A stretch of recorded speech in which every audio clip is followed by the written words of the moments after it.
I'm Tracy Sabol. Tonight on EWTN News Nightly, mass exodus. New developments in the difficulties faced by thousands of Armenian Christians in a disputed region.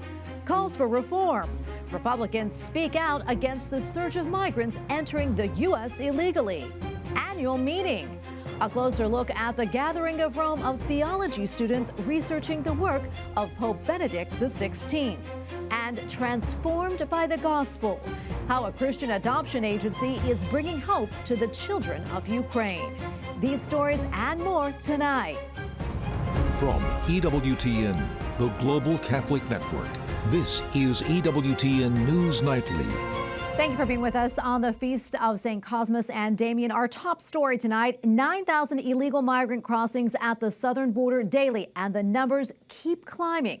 Republicans claim the administration's open border and easy work permit policies are attracting migrants at a record pace, and now even Democrats are demanding a change. Capitol Hill correspondent Eric Rosales reports. Eric?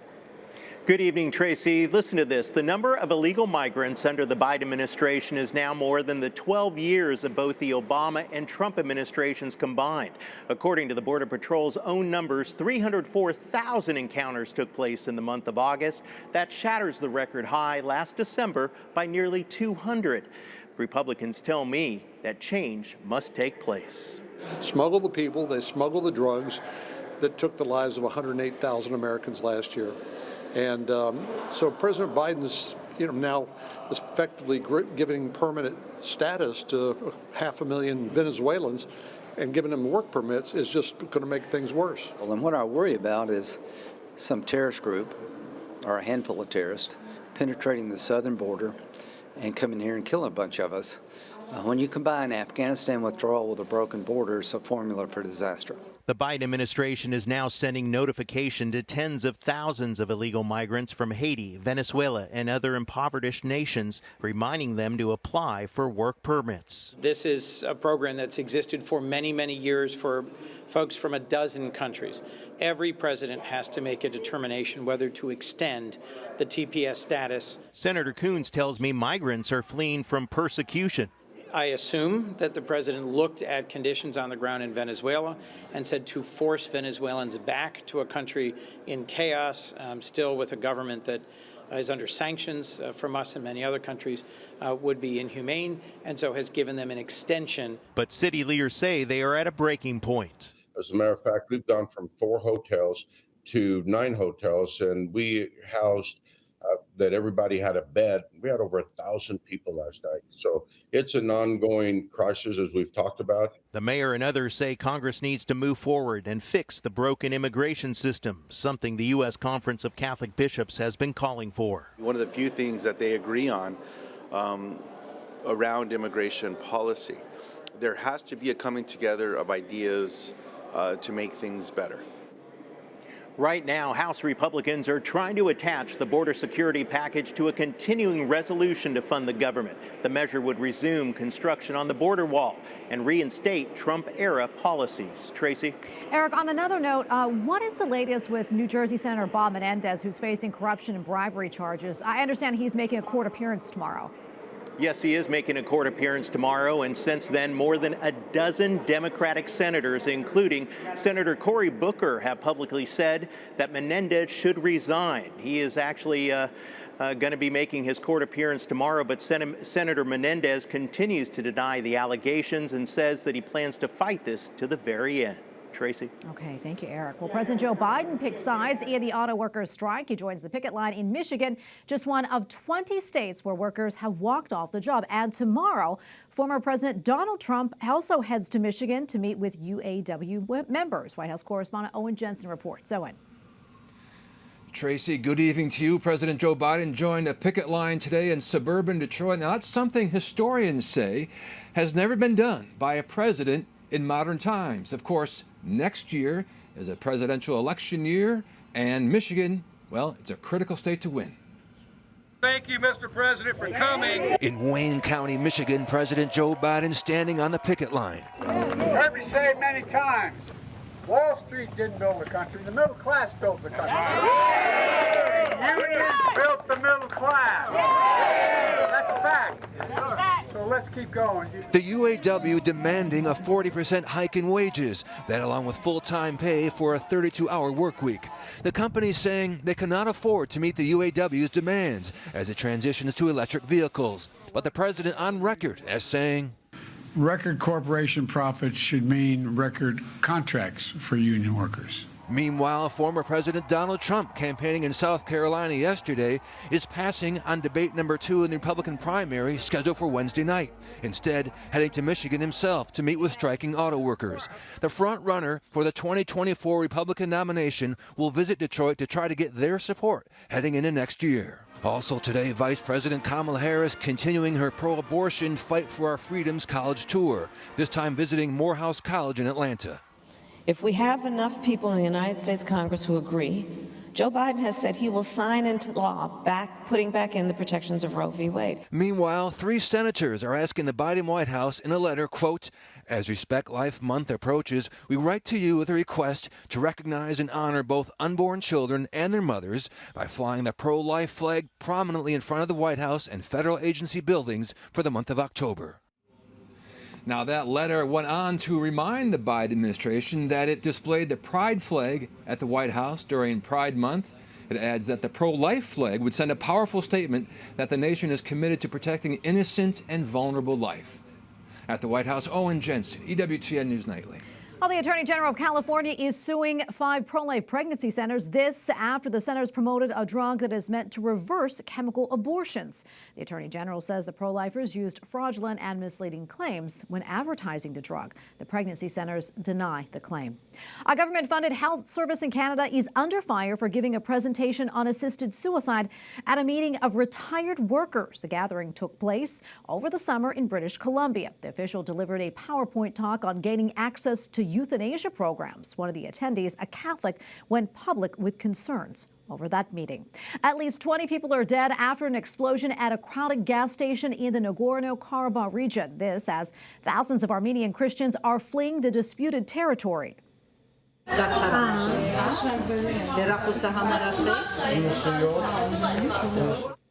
Officials say that more than 6,000 people have entered mainland Armenia. The Prime Minister believes that most of the rest of the 120,000 ethnic Armenians will flee the region. This latest exodus follows Azerbaijan's military offensive last week. And in Hong Kong, pro-democracy Catholic Jimmy Lai is marking 1,000 days in jail. Lai, a former newspaper publisher, is detained while awaiting trial. The 75-year-old is accused of violating Hong Kong's national security law. He was arrested back in December of 2020. His son has expressed concern that Lai will die in prison. And we have a lot more still to come here on EWTN News Nightly, including a gathering in Rome. Theology students wrap up an annual meeting dedicated to Pope Benedict XVI, and what a new article says about the church in Poland.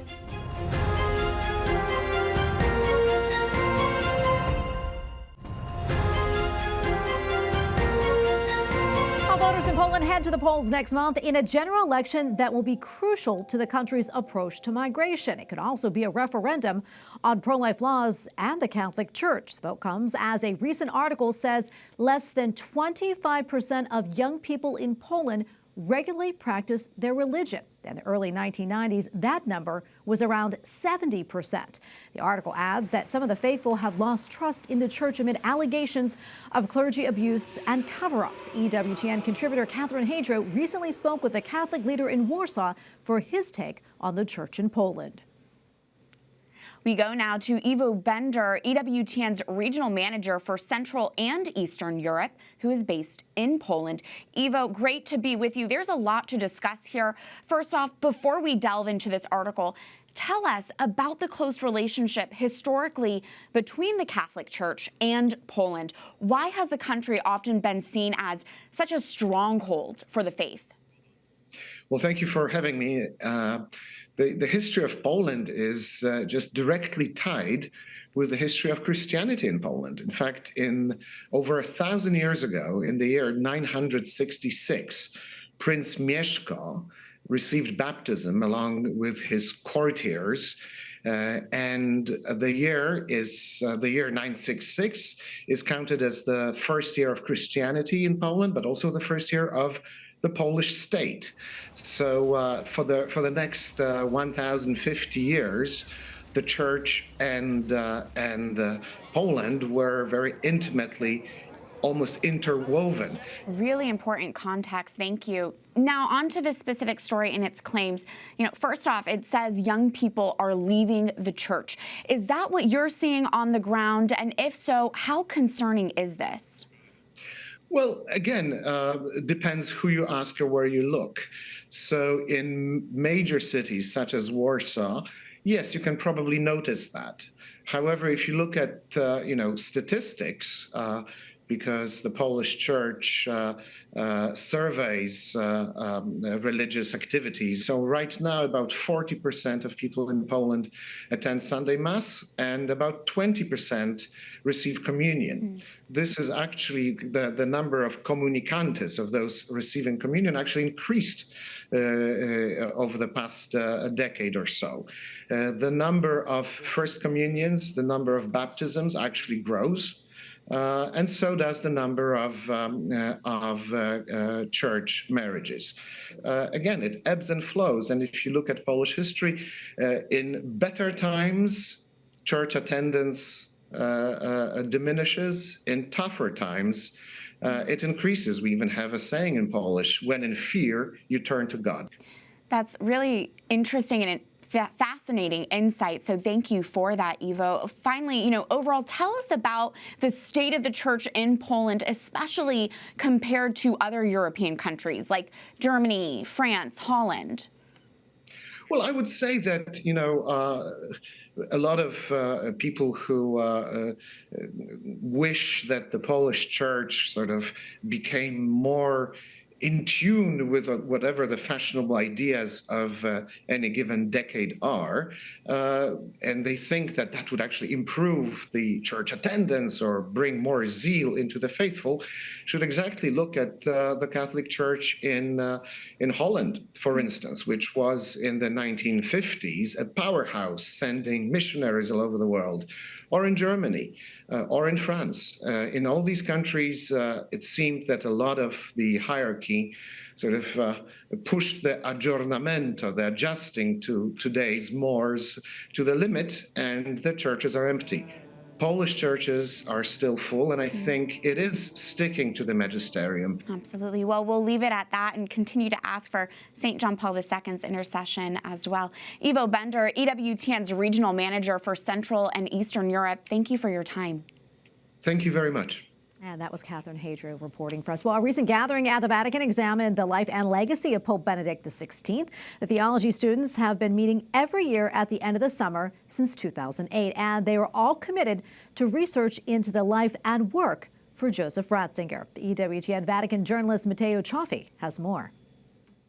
Being collaborators of truth, carrying Pope Benedict XVI's rich legacy into the future was the theme this year of the Ratzinger-Schulerkreis, an annual gathering of Benedict XVI's former students in Rome for a theological symposium held not far from St. Peter's Basilica. The speakers included Cardinal Kurt Koch, Benedict's former personal secretary, Archbishop George Gainswein, and also the Irish professor Father Vincent Toomey, one of the very first members of the Schulerkreis, who explained the main topic of the event. We focused on his life and his legacy, in actual fact. It was the first time since he died that we've come together. And it's been a time of gratitude, but also of reminiscence. That's quite normal when someone dies. Yeah? And that we're filled with gratitude to have known such a man. And he was, I think, characterized above all by his humility, his modesty. He had a very bad image, but we knew who he was, but we didn't really know how great he was. Now we're discovering his greatness. Yeah? The Schulerkreis is the circle of one-time students of Benedict started in 1977. Since 2008, it has been supplemented by the so-called New Schulerkreis, which gathers younger theologians dedicated to the study of Ratzinger's works. As always, the meeting was held at the end of September, but was also the first meeting after the death of Benedict XVI, at the end of last December. But this year, the focus is on his person, above all that crisis years in the 60s and 70s, when he moved from Tübingen to Regensburg, in the middle of the whole student revolution, sexual revolution, university revolution, and he remained calm and cool. And he moved to a backwater, effectively, a provincial, newly established university, just to be able to study and gather his research students around him. And then he was called off to become Archbishop and Cardinal and eventually Pope. So what was unique about this year's meeting was the fact that even though he's physically absent, he was spiritually present in a way he hadn't been up to now. The meeting discussed the future of the Schülerkreis and how Pope Benedict XVI's legacy will continue to influence his students, especially through his writings. The legacy of Pope Benedict is, above all, what he wrote, his writings. And he was writing right up to the end. When he died, a book of his collected works, written when he was retired, was published. Even as Pope, he continued to write as a private theologian. And his great work there was Jesus of Nazareth. And I think that is perhaps his legacy. All his writings had this one focus, to bring us to Jesus Christ, and above all, then to know how to worship God. So the person of our Lord and Savior Jesus Christ and the liturgy, how we worship God. For them, these two aspects were for Ratzinger one. And future generations are now discovering him, so that I see a wonderful future ahead for theology. In Rome, Matteo Ciofi, EWTN News Nightly. Up next on EWTN News Nightly, a gospel-centered initiative. A Christian adoption agency helps Ukrainian children find a place they can call home.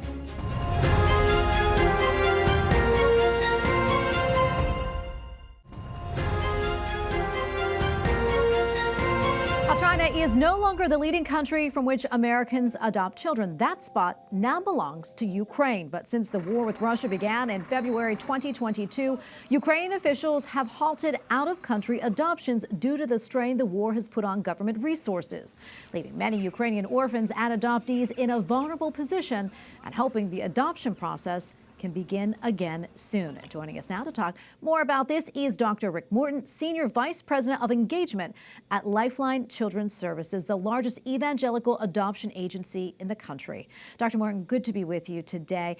Can you explain to us in a little bit more detail how the war affected the adoption process in Ukraine and also the impact it's currently having on the children who are waiting for a forever home?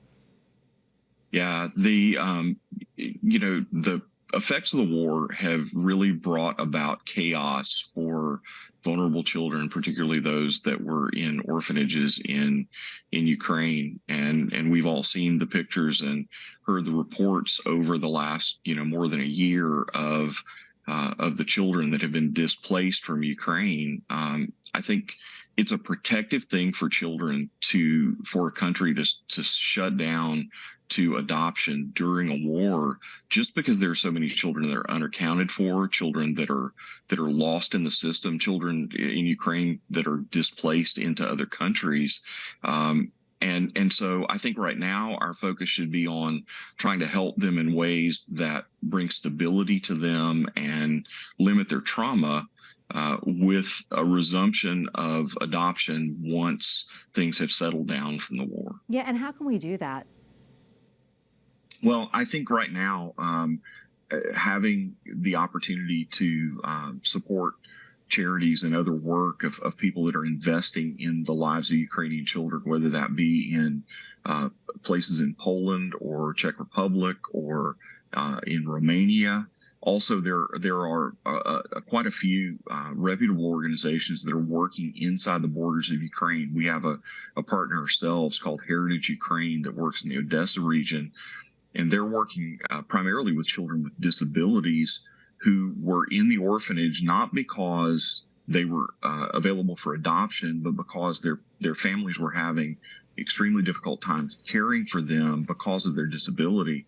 When the war broke out, the Ukrainian government had to make the hard decision to send those children home because they didn't have the resources to be able to care for them, and neither do their overwhelmed families. And so I think we can pray for them, we can advocate for them, but we also can financially support the work that's going on to bring stability to them inside of Ukraine. Yeah, and Dr. Morton, I know this is something that's really close to your heart. You yourself have adopted children from Ukraine.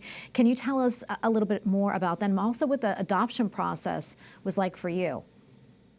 Yeah, the adoption process for us was very different with all three of our children. One of them came home as a toddler. Our daughter, our last adopted, came home as a 14-year-old. And so, but what we found were incredible opportunities to be able to bring a child into our family who was in need of permanency, in need of a family, who likely was not going to be able to be adopted within the borders of Ukraine. And although it was difficult at times, the government was extremely helpful in helping us to be able to get to our children and to make that dream a reality for them and for us. And what I would say to people that are considering international adoption is that international adoption is worth doing, and it changes not only the life of a child, but also the life of a family. Yeah, Dr. Morton, we have maybe a little over a minute left or so, but quickly tell us about your organization for those who aren't familiar with it. You do adoptions, but you do a lot more than that. Yeah, so Lifeline, we exist to equip the body of Christ to manifest the gospel to orphan and vulnerable children. And that just means that we work in adoption, foster care, family reunification, all kinds of ways to be able to help Christians to be able to work on behalf of vulnerable children and vulnerable families. And so we would love to connect with you or connect with your church at lifelinechild.org if you have an interest in this area. And we would love to see if there's a way that we can come alongside you and help. What else would you like people to know about international adoption, in particular as it pertains to Ukraine? I think in Ukraine in particular, but international adoption in general has changed a lot. And today it's about adopting older children, children with special needs, children that have complex social histories, like a part of a large sibling group. And it really, we need really special families that are ready to take on the challenges that an older child or a child with special needs presents, because those are the children internationally that are most in need of adoption and permanency outside of their country. What would you say to those folks who maybe are considering it, but think, I'm not sure if I can do it? What advice would you give them? I think you'd be surprised what you can do. And the second thing I would say is journey with an agency and with a group of people that can help to prepare you, but also can help to support you, not only through the process of getting to a child, but also can really help support you as you bring a child home and parent a child that may have come from trauma or a difficult situation, and be able to provide that loving home for them. Well, Dr. Morton, thank you so much for coming on today and speaking with us. We appreciate it, and thank you for what you do. God bless you. Thank you. And we thank you for watching tonight. Remember, you can follow us on social media, Facebook, X, and Instagram at EWTN News Nightly. I'm Tracy Sabol. Good night, and God bless.